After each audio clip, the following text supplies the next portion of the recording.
আসসালামু আলাইকুম ভিউয়ার্স। অনেকেই ম্যানুয়াল গাড়ি সম্বন্ধে বুঝতে চাচ্ছেন।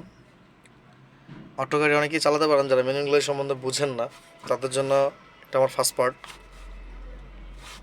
এখানে আমি যে গাড়িটা বসে আসি, গাড়িটা হচ্ছে টাটা EX2 পিক আপ। আমার গাড়িটা অবশ্য কভারবেন, একই গাড়ি একই সিস্টেম সব কিছু।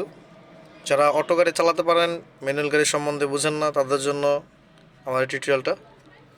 এখানে হচ্ছে ম্যানুয়াল গাড়ির ক্ষেত্রে শুধুমাত্র একটুখানি ডিফারেন্ট অটো গাড়ির থেকে। সেই ডিফারেন্টটা হচ্ছে অটো গাড়িতে ক্লাস থাকে না, কিন্তু ম্যানুয়াল গাড়িতে ক্লাস থাকে। দেখতে পাচ্ছেন কি না জানি না, এইখানে এই যে এইটা হচ্ছে ক্লাস, এটা হচ্ছে ক্লাস। অটো গাড়িতে যেরকম একটি শুধুমাত্র একটি লিভারের মাধ্যমে একটি গিয়ারে লাগাই দিলাম, বাস চলতেছে। শুধুমাত্র এখানে পার্থক্য হচ্ছে এই গিয়ারটা কিছুক্ষণ পরপর চেঞ্জ করা লাগতেছে গতি বাড়ানোর সাথে সাথে। আবার গতি বাড়ানোর সাথে সাথে গিয়ার উপরের দিকে উঠবে, আবার গতি কমার সাথে সাথে গিয়ারটা নিচের দিকে নামতে থাকবে, মানে গতি কমার সাথে সাথে গিয়ার কমতে থাকবে।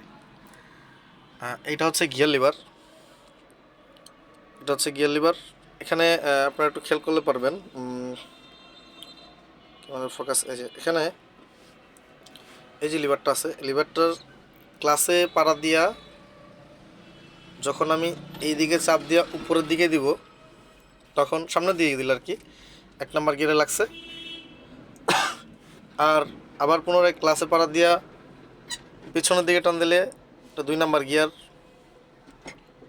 3 বরাবর সামনের দিকে, মানে মাঝ বরাবর আইসা, এই যখন মাঝ বরাবর আছে, মাঝ বরাবর থেকে সামনের দিকে ধাক্কা দিলে 3-এ পড়বে। সেম উপরের দিকে আসলে পরে এর উপরের দিকে 4, এরপর হচ্ছে 5, আর পিছন বরাবর ঠিক উপরের দিকে আছে ব্যাক গিয়ার।